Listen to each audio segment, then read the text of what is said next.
Hey, everybody. Hey, everybody. Welcome to Therapist Uncensored.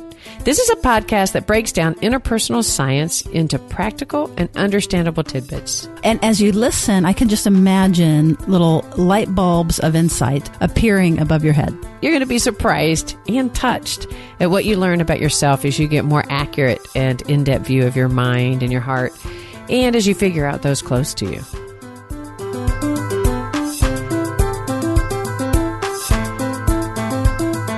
Therapist Uncensored brings you decades of experience with interpersonal psychotherapy, relational neuroscience, modern attachment, and anything else they think will be helpful in healing humans. Now, here are your co-hosts, Dr. Ann Kelly and Sue Marriott. Hey, Ann. Hello. I am so excited about today. So you love being challenged. And challenging. And challenging. Well, so what we're going to do is we're going to do a 30-day challenge. We're going to invite our audience to identify something that they want to work on. All together, our whole community together with mutual support, we want to help you be able to actualize that thing that you need to work on. So we're going to talk a lot more about that and help you come up with something in your mind. And the inspiration for this relates to, it's the beginning of the year, but it's not the very beginning of the year. That's so good, because how many of us start, many people have wised up, I'm not going to do New Year's resolutions, but most people in their mind, it's the new year. It's the times that we're going to get our body in shape. We're going to eat right. It's like the new start. That's right. But you don't see a whole lot of these challenges or resolutions related to our emotional well-being and building security in ourselves and our relationships. So that's where we're going to focus today. And part of the inspiration was that we've done a lot of talk lately about theory, and we've had a lot of guests on, super cool stuff. But I want to deliver an actionable item, like something just totally actionable. So it's not in our heads, but it's going to affect our actual lives. That's my hope today. If this works well, that's what's going to happen. It's like putting boots on the ground. Boots on the ground. Yeah. We're going to stop talking the talk and start walking the walk. Before that we keep going, quick shout out to Leela Pond, who's our brand new co-executive producer. She joined at the Platinum Patreon level to support us being able to continue to do this show. And we want to thank you.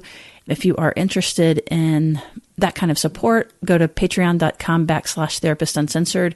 And we have some other NeuroNerd supporters, that's what we call them, with great love, that we'll mention at the end of the show. But thank you so much. Okay, so how are we going to do this? Because one of the things that's hard, if you're losing weight or something, there's an objective scale that's going to tell you if it's working or not. That is, if you choose to continue to weigh yourself. So Anna and I have been talking about what would be our own personal challenges. And I thought we would sort of walk through where we landed. But I want you, as you're listening, to begin to reflect on your own. And we're going to get more and more specific as the show goes on to really try to help you bring it into something that's actionable and measurable, where you'll really know how you're doing on this. So, do you want to start, or you want me to start about having the humility of talking about things that we need to work on? Well, let's start by narrowing it down just a little bit, because what we're doing is trying to invite everybody. We talk about earned security, and we talk a lot about what happens in our physiological body. Okay, so we talk a lot on this show about this concept called earned security. And very quick review, which is that basically, and I've noticed that we've evolved in how we speak of it. But basically, some of us are born with an environment that supports us developing a very healthy regulatory biological system that helps us in relationships. It's how quickly your body can get upset, how much you can handle the emotions inside yourself and emotions of other people, and how relationally engaged you can stay with yourself and another person when something challenging happens. That's exactly right. So we've leaned from talking about it just from the notion of attachment to this idea of regulatory systems, because really that's what drives attachment to begin with. So some of us are born with environments that support that, and we call those secure.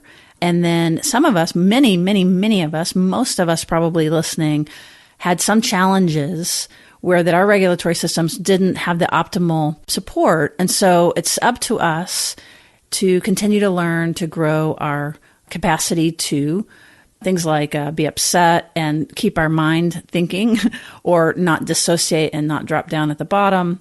Basically, working to stay within what is called the window of tolerance, where that we can keep thinking, keep our heart online, and frankly, keep caring about the other person that we're talking to. Which does not mean that in the window of tolerance, you don't get upset. And you don't, right? Like, because the bigger window of tolerance means you can actually have a larger range of emotions inside yourself and other people and still stay, like we said, stay connected and related. Some of us, because of our environment, our body, just remember that that's this adaptive response to our environment, that we might trigger faster when something's happening in the environment, or we may have learned in the blue side to kind of push down and disconnect. And these are all really, really adaptive. So shifting that, it becomes habitual. It is. And that's why it really actually has to be top down, meaning that we actually have to think about it and then get our body to do the thing. Because if we're not thinking about it, then our body's going to do the old thing. So I keep wanting to use these, it's a little bit of jargon, but it's many of our audience will know, but like our internal working maps, our IWMs, those are the rules that it's kind of like our software that was laid down when we were young. And, like a computer, it has rules. If this, then that. And so what we're doing is we're updating our software. Yes. And one of the ways to update anything is you really have an objective and you really center on it. If you start the new year saying, I'm going to eat better, I'm going to exercise every day, and you have all this, that's usually not as effective in being able to do that in the long run. What you do is you pick something and you commit to it. Commitment is so important. I am going to get to the gym 3 times a week. And that one objective can really trickle down into so many more changes. But you decide on the one objective and you really commit to it. And that's our idea today, right? We're going to each take our own personal challenge, be out there with our listeners, and then we're going to commit to one objective that we kind of concentrate on for 30 days. That's right. And then just functionally, I want to invite everybody to go to the Therapist Uncensored Facebook group. There's a private one connected to the public one. You just ask to get on. You can mention the challenge. We do ask for an email address. You don't have to give it. It's just on that particular one, that's where we're going to continue to talk about this. Get on there and take your personal challenge. And maybe if you can't think of one, we'll help you during on that. That's right. So first thing today is what is our challenge? What is your challenge, Anne, to model? Or would you like me to start with mine? I'll jump in. I think my challenge, and maybe we're going to work it out as we speak, but my challenge, I want to be able to slow down and get more in touch with my own personal desires and wants. And part of this challenge is for us individually also will improve. What is it that will also improve? Earn security inside yourself, which will likely improve the engagements you have with the relationships. So for me, how that improves my relationships, if I got more in touch with my sense of what I want and a little bit more clear, I think I will be more clear in my relationships. People can know me more deeply. Oh, that's awesome. And have you thought about what that's about that you need to kind of consciously work on that clarity? Yeah, I think in my environment, when I was younger, I had a single mom, 5 kids, pretty struggling financially. Think about, single mom, 5 kids, that's already tells us some of what was happening biologically around you. Oh my gosh, I wish so much. I have so much of deeper understanding of how hard that was than I ever have having kids of my own. Yes, lots of chaos, lots of stress. And so when my mom became overwhelmed with the stress, whether financially or the difficulty with all the kids, etc., and she became overwhelmed, that literally was, I can look back now and reflect, threatening, right? For a single mom to get overwhelmed and to kind of lose it, that would be a threatening thing. So my role became peacekeeper. And also, not just even peacekeeper, it was also sort of connecting to, okay, what's the stress and how do we bring it down? Mm-hmm. It helped me the strength of it helped me stay very in tune to my environment and everybody's needs. But the goal was to sort of help sort of reduce the stress of others, mm-hmm. to keep the environment safe. Totally. And so, again, I think it's very easy to appreciate that's was the most healthy adaptation you could have possibly made. I'm also aware, you were very young in the sibling order, and the girl, and I'm thinking about you and your mom, so of course, like, that would have been so smart and adaptive that your body just knew just what to do to manage the common challenging problem. Right. Yeah. I think everybody in the family had sort of different roles. My older sister had the role actually of the literal caretaking. Mm-hmm. Yeah. So how hard is this going to be? Like, and what does that mean? How are you going to know if you're in touch with yourself? Because what's so funny about this is that this is all unconscious, and we don't even know we're doing the thing that is the old thing that we're doing that we want to change. Well, it's a great one. Like, if I think about it, one of the things to recognize for me when I say I want to slow down and really know what I want, because it's really easy for me to believe in my own self that if everyone's happy, I'm happy. So if we're all going to a movie and everybody's excited about what it is, I really do find joy in that. So it's really easy to go, yeah, if everyone's happy, I'm happy. And I bet a lot of listeners can relate to that. So when you say it's really important to have your own voice, it's really easy to forget, well, I am having my own voice. I literally feel happy, right? So I love that part of my personality that is happy when everybody's happy. But what can inadvertently happen, I realize, is that I'm not actually slowing down and really taking my own assessment of what I want and what I need. And I can want more than just everybody else's happiness. Yay! Oh my God, that's so exciting. I mean, I'm making it sound, I don't want this to be like my negative quality, when you're applying for a job is I'm a little too organized. Yeah. Like this whole idea that this is actually a really vulnerable subject. Yeah, the whole idea that I'm happy when everybody's happy can make it just seem like, oh, I just run around being so nice all the time.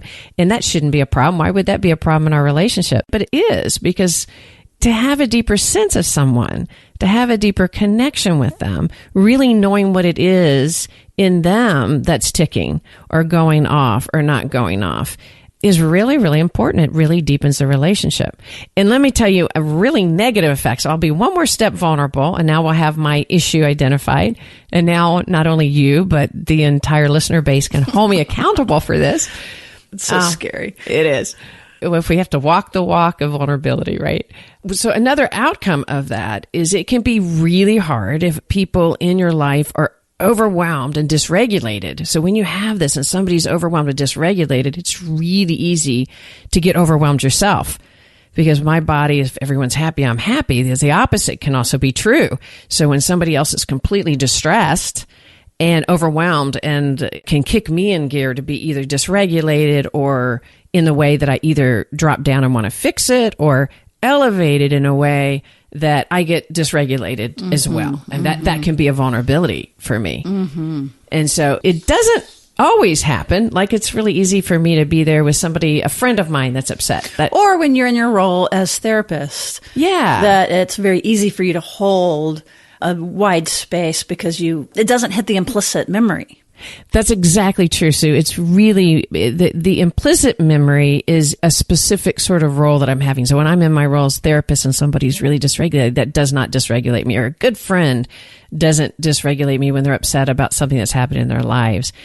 It really is, like, I'm trying to help me outline. It's more people like super close in my space that I feel personally responsible for. And really feeling like I'm failing at my job. And what's really great about this is, as we were talking about it, it's staying regulated in the presence of dysregulation. Again, that's the whole model that we're talking about. If we can do that, we're going to be doing that really well. But you were drilling down, and I just think sometimes of interactions that you and I have had, and we'll get to mine, which is going to be the counterpart of this. But that it's very specific to your implicit memory. Yes. As I understand it. It's much more if somebody looks like they are overwhelmed, i.e. /mom. Right? They are overwhelmed, and I'm or upset with you that you haven't done something right. Yes, or I see like they are overwhelmed, and in that sense, I should be able, like, then somehow, like with my clients, I don't really feel responsible for them being overwhelmed. So I feel like it's so easy for me to drop in and not get dysregulated and really feel what they're experiencing and stay with it. But if someone's in my presence that is really overwhelmed, like the world is going to fall apart, and somehow that's my role to put it together, then it's really hard for me not to feel that level of dysregulation. That's right. And again, I'm imagining a lot of people can relate to this. And we go back to the window of tolerance. So let's just be real concrete. So your 30-day challenge is going to be what? My 30-day challenge is to slow down and really take an assessment inside myself of, I guess it's two-pronged but related. So one is just an everyday thing, because we've been talking about dysregulation. That is not always my biggest challenge. I think my bigger challenge is to really slow down and do a self-assessment of my own wants, my own needs, and kind of really getting that in any kind of relationship that I'm in. So on that prong, how will you know that how will you evaluate during these 30 days how you're doing? That's a good question. So let's come back to that, and so that you can get to your second prong, and then we'll be able to hold this. So again, as you're listening, I want you to be doing your own inventory. I know this is really wide, but this is why if you'll hear us, we're going to try to get more and more concrete to make it really actionable. Yeah, I think asking myself, for one, slowing down when everybody's like, hey, am I really going to be enjoying this movie or this restaurant? Right. And so if you're getting feedback or having more conflict with someone, like, no, but I don't want to go to that movie, those are probably great signs, yes? Yes. And then the second prong one, I think, is in the face of dysregulation, in tolerating, is to be able to kind of I would be doing more body work and dynamically maybe going, this individual is going to be fine and I can handle it. Like really maybe verbally. I guess that's more about an intervention, but sort of recognizing how I'd know I would be doing it is probably really recognizing that I can self-soothe. Not that I don't get dysregulated. It is normal to get dysregulated when somebody is upset, but probably to do more self-care of regulation rather than other regulation, like really regulating myself in their presence and being able to not feel necessarily personally responsible for helping or fixing whatever's going on. I love it. I totally love it. And I bet this will be something that, if again, as you're thinking of your own, close people will be able to give you feedback on. Because I was imagining, like, I'll know right away and be able to be supporting you actively in all of these things because I know what it is that you're working on. Oh, great. That means you get to report back to the listeners in 30 days. How did Ann do on her challenge? That would not be supportive. Well, no, unless it would be supportive, right? But accountability is good, that we want to be accountable. So it would be a private accountability. And then you can choose to share whether or not how you were doing. But that is kind of the idea. We're going to be on Facebook talking about how we're doing with these challenges and inviting everybody to be talking about what you picked for you and how you're going to operationalize that. And then we're going to be just really, we hope the whole community comes together and gives lots of support for those different things. So shall we do turn. Mine? Yes. So one of the things I got to thinking about, and by the way, when I initially posted this in the Facebook group, it was fantastic. We had so many great comments and people just were really excited to do this. So thank you, everybody that has already responded. And some of our patrons actually gave feedback about this, which was for us to be careful. One of them was to be careful not to do something like if somebody's already, one of their implicit working models or maps is to beat themselves up, then here we're offering this 30-day challenge to fix yourself, which could then feed into shame or, I suck or whatever those particular automatic negative thoughts are. So that is not at all where we're going, right? Absolutely. As a matter of fact, somebody that would tend to do that, I might invite you to have your 30-day challenge being about loving yourself and forgiving yourself and maybe doing some Kristen Neff, self-compassion. Okay, there's two things. On one hand, we want to be very honest. It's like wings, two wings to mindfulness. We want to be very honest and see ourselves very realistically and accurately and see our partners and our close people and our kids. And we want to see them honestly and accurately. But the other side of the wing, and the bird doesn't fly if it doesn't have both wings, is love and compassion. And I might add curiosity. Like those two things kind of coordinating together, then we're going to be in good shape. So go ahead. Well, and the goal not being like in 30 days, I'm not all of a sudden, what it is just deepening self-awareness. This isn't, we're not advocating for total personality change. What we're doing is just slowing ourselves down and taking one step. So this is not a 30-day challenge for personality change or to fix all of our issues. It's to take the one thing and to just deepen it. That's right. So one of the things I have found myself, and I've gotten in, as you know, I've gotten in a lot of trouble for doing this, and it's obnoxious. And it's also related to my history, but I will get caught on some detail and just be like a dog on the bone about the dumb detail that doesn't actually matter. It becomes about then my dysregulation about that dumb thing, right? So this is such a specific thing. I don't know if other people can relate to it. Actually, I think probably people can. But what it ends up happening is that I end up controlling the narrative. I end up missing the other person's emotional message because I'm caught on, yeah, but you didn't say that, or that's not how it happened, or da-da-da-da, whatever it is. And so my implicit, and again, not everyone will exactly know where it comes from, but I know mine comes from, again, growing up in a chaotic household at times, but the flavor of mine was more confusing. And there was alcoholism, there was confusing things that were hard to kind of track what was happening.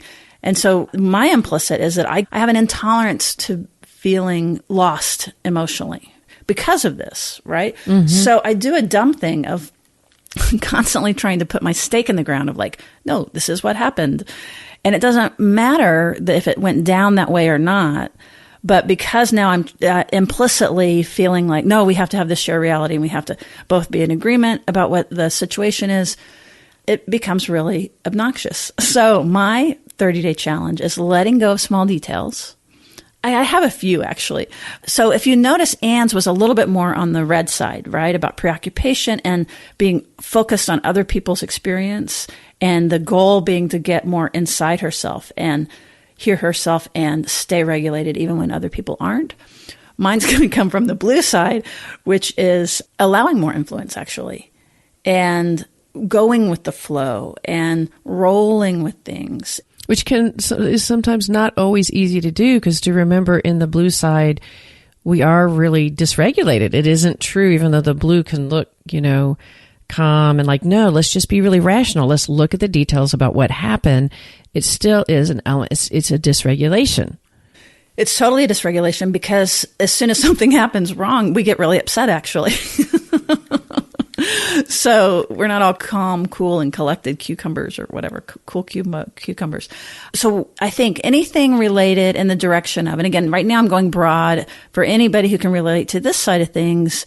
And again, this isn't to put us in a box. We're actually talking about biology. When we get upset, we basically respond up or respond down. That's just universally, no matter where you're listening from, no matter what country you're in, no matter what language it is, we're just stuck with our bodies. We actually all do both at times, but just pick one very problematic or the most problematic, or even just the easiest to be able to work on, right? We can be a low-hanging fruit. So this one for me is going to be easy to see. And I know that it's dumb, but when I'm doing it, it feels rather urgent just for a second, And when people kind of know me and they know me, it's a little bit like an ADD thing too, of either getting stuck on something or getting lost in something. And so for me, it's like, I'm going to know, and I'm going to track, like, I'm almost like, how about this? I'm going to give myself credit every time that I have the urge to like, wait, no, it didn't exactly happen that way. And if you can hear how obnoxious that is, right? Like why am I the only one to actually know that? I will say that I respond really well when people will say, oh yeah, you're right, I said this thing or whatever. But the whole thing is just dumb. It's like, it's out of relationship. It's not in my adult wise mind. Basically, my implicit is in charge. And so I want to lovingly notice, oh, I'm just getting a little stirred up about whatever that is. It's reminding me of something early on. It's not actually now. And I get to just let the person roll. Like, just let it go. Let it go. It doesn't matter. I want to ask less questions, which also can be kind of containing for people, and be a little bit more emotionally. I feel like on my end, I'm extremely emotionally honest, but it's not necessarily warm all the time. It's very warm anytime. But like, I don't have the problem of like not knowing what I think and feel. But again, that's the blue side, right? We know what we think and feel. It's more about how we're relating interpersonally that needs a little bit of a soft touch. It's adding the influence part. It's adding like the influence. That's right. You know how you're thinking and feeling or what accuracy you feel like you have, but it's allowing the influence in that can be a little scarier, a little more challenging. And I'll tell you, my personal experience with it is that I am allowing influence. I just don't necessarily let the other person know very clearly. And that's obnoxious too. Kind of a delayed response. Right. I'm like, yeah, exactly. So, but if more alive in the moment, I'm saying things like, good point, or I see that makes sense to me, or kind of affirming, joining statements so that the other person recognize, I'm giving them credit as we go, then again, that's just going to warm the whole thing up. I'm showing that I'm having influence. I'm not just keeping it to myself and keeping the cards close to my chest. So that's a whole smorgasbord of things to work on. I have a ton of things, and I imagine each of you do too. If you're emotionally honest with love and compassion, what we want you to begin to do is think about, well, by the way, what do you think about my choice I think it's a great one. And I think in 30 days will be really fun to kind of see how we're doing along the way. So you can kind of see how this goes together a little bit, right? Of like, right. If I'm controlling the narrative and if you are going along with the flow, hopefully what you'll see is, what we'll see, in this next little section is that the dynamic, like literally kind of shifting just a little bit. A lot, actually. Yeah, that'll be fun. Well, one thing we could do is, why don't we also spend a few minutes just helping individuals? If you're out there and you don't know exactly what you could be working on, let's just give a few ideas for each way that you may travel, the red, the blue, and the tie-dye. Yep. Let's give a few other ideas to think about. Okay. Right? So let's start over on the red. Okay. So red, just as reminders for folks or people who might be new, it's basically when we upregulate. From the attachment literature, we're talking about preoccupied attachment, but we are really building in the co-regulation and the physiology to that. So it's basically when you upregulate, in other words, you get more actively upset. It's associated with some anger and blame at times. So rather than being focused on your injury, or what has happened to you, or what that bad person did to you, some of the general ideas, if you tend to lean red, will be a lot of what Anne's talking about, actually. It will be like, rather than focusing externally, beginning to focus internally. Even noticing, this would be a good one. Even if you tend to lean red, if you begin to notice that you are scanning your environment, or that you can read everybody super well, but you're a little bit, you don't. Like if you think of it as a scale, how much on the scale are you focused outward versus inward? The more outward, it's towards 10, and the more inward, it's lower. And so if you'll notice, your scale is going to probably be higher numbers if you like check in with yourself. This would be a way to objectify it. To measure it. So the minute that you notice it, then you can, whoa, wait, hold on. How will this influence me? How will this affect me? And you can pull your awareness and your attention more towards yourself and get that number lower. And actually, let's flip now. Well, let me add something to that, because the self-awareness of the dysregulation in the body is really important. And sometimes if you're super red, you might be very much trying to control that regulation, kind of just adding to what you're saying by fixing the external world. Right. So that can come out as, I know what I'm feeling. Don't tell me I don't know what I'm feeling. I'm feeling like you did A, B, and C, and D. So when you find yourself, I know what I'm feeling, right, you're late and you promised this and you didn't do that. Right. Try to turn that. One of the practices could be is to turn it more into I statements. Like, I'm really feeling stressed out and unsafe. And I'm like really internally, I like to call it giving your own weather report. Slow down and give your own weather report about. I'm scared. I'm nervous. Yeah. I felt intimidated by that cute girl at the office. And so that's why, Yeah. Like you'll feel it when you begin to move in more inward. Your little heart might go, "Da-da." It's more nerve wracking. That means you're doing it right. And then I love that. And then another idea. So not just in the dysregulation, because not somebody in red, you don't walk around living all dysregulated all the time. Don't think that. If you tend to be, another thing you might work on, do you tend to be indecisive? Do you tend to have a really hard time knowing what it is that you want or like making a decision? So you turn to other people a lot to make decisions. Decision by committee.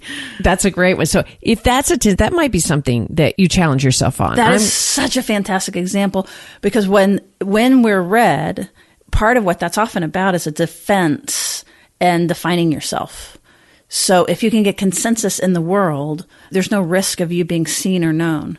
Versus if you have to say, I'm going to go to this college or whatever it is, that is much more vulnerable and it's really scary. And that, again, means you're doing it right. Right. So the whole that you can hold your own self and make say, a decision. I'm making a decision, and that decision the fear may be, if I make a decision and it disconnects from or identifies me differently than other individuals, again, the red could say, I might lose my value in other people's eyes, or maybe they couldn't handle it. So maybe that's another challenge. That's fantastic. I love that. So those of you that find yourself indecisive, being able to stake a claim about anything, about what you want for dinner, about furniture, whatever it is. Or in the face of being parenting, do you follow your kids' needs, and are your needs in there? Do you track all of the things that they need to be doing in there, but in the end of the day, felt like you haven't had a moment to really take in what's important to you? I think that's just parenting, isn't it? Somewhat. No, that's fantastic. And so then on the other side, on the blue side, that scale that I was talking about, our numbers are going to be much lower because we know what we think and feel. We know what we want. We're kind of, again, what Stan Tatkin calls an island. We're in and of ourselves, which of course isn't true. And so what we want to do is move our scale up. We begin to focus more on emotional connectedness and emotional relatedness. How are they doing? How am I doing with them? So you want your number of, the scale being, am I more focused inside myself or outside myself? And again, healthy, the green, is going to be in between, right? That I know what I'm thinking and feeling, but I also really can see and feel what you're thinking and feeling too. And that goes back and forth a little bit, maybe like a little seesaw, but it's not rigid. I like that. And then to add to that, if you find yourself leaning on the blue, it's also the idea of being able to, and these are related, to be vulnerable, to say, I'm scared, or to be able to speak, to even be aware that taking in somebody else's influence is hard. You might even be able to say, gosh, it's really hard for me to slow down and really hear what it is you're thinking and you're needing. So I think that means, Anne, that we're doing pretty good, that we're both kind of airing our dirty laundry. So it doesn't mean, like, that puts us more towards the green. Like, right. We can tolerate this. And as a matter of fact, we know it's healthy and we know it's good. And so, again, everybody listening that's inspired, that's what I'm saying to you. This is not a pathology thing. You don't go to the gym because you're so weak you can't walk down the road. You go to the gym to get stronger and to find muscles you never know you had. And, so that's what we're talking about. The one we haven't hit yet is tie-dye. So let's hit that before we go. All right. So tie-dye, to remind everybody, is what we name the more disorganized or unresolved elements of attachment, which is often related to historical trauma or pockets of trauma, to where you might find yourself fluctuating pretty frequently, maybe even between the blue and the red, where you find an ability to be difficulty to be organized inside yourself. And you may first amp up into really high intensity of emotions and then cut off really fast to disengage, because it's also fearful if somebody, the ability to stay close is so overwhelming, but you could feel your need for the other person. That's right. So it's like the accelerator and the brake at the same time at times when we get disorganized. And I love talking about it, that we all get disorganized. We can all be tie-dye in any moment. But then some of us, if we haven't had that structure early on, hang out there more often. So typically what I would say, again, this is, go ahead and choose whatever you want. But if you still are struggling and you know that you can get disorganized at times, I like the idea of, why don't you just work on, let's see, how do I say it? It's like knowing what you know. It's a version of putting your stake in the ground of like, okay, I don't know everything about what just happened, but I know that that person didn't mean to hurt me. Or I know that I'm a good person, and even if they're upset with me, that's going to be okay. Or even if I feel in this moment that I suck, I know that this is a moment. To remember the moments, because when you live in tie-dye, that one moment feels like it is a lifetime, or it feels like it can get blown up to feel like everything. So to remind yourself, this is a moment, this isn't everything. Love it. Love it, love it, love it. So basically the goal is to go from a disorganized state to a organized state, or going from not being grounded in yourself to being grounded. And there are so many techniques and ways to do this. This is where it gets creative as you're listening. The truth is, if you really are honest with yourself, you know what you need to do to develop more security in yourself and to create more security between you and close people. You know it. If you can let yourself become aware of it, make it very reachable, make your goal very reachable and doable.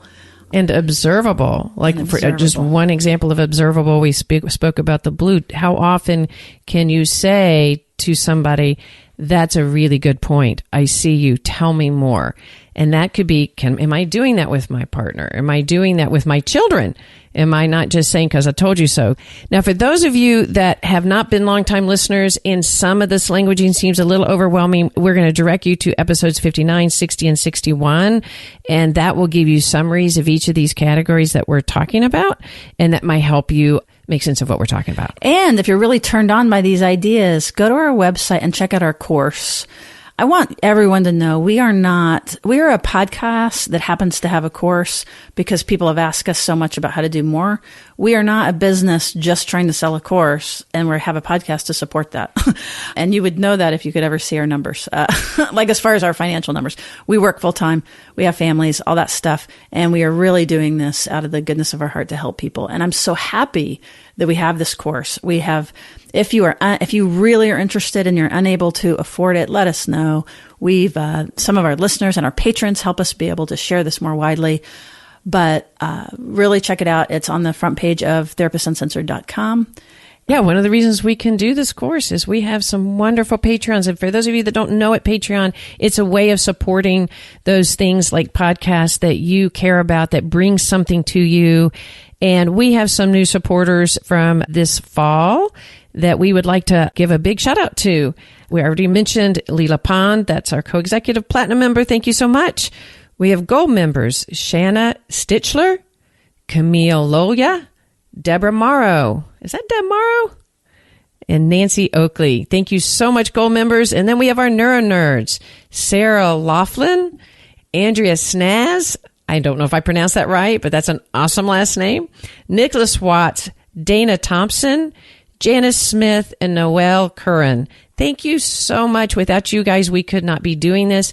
And it helps you not only bring the information to you, but to bring it worldwide, deepening security, which is our goal for those that might not have access to something like this. So thank you. And we appreciate you joining us. So we'll see you on the Facebook group. The public page is just Therapist Uncensored. The private one, this is where all the action is going to happen, or most of the action will happen, you get to through that page. You just have to make a request and just put that you've heard this podcast. And again, we would love to have your email just so that we can stay in touch, but you don't have to do that at all. This is just a give. Okay. Right. Thank you, and we'll see you around the bend.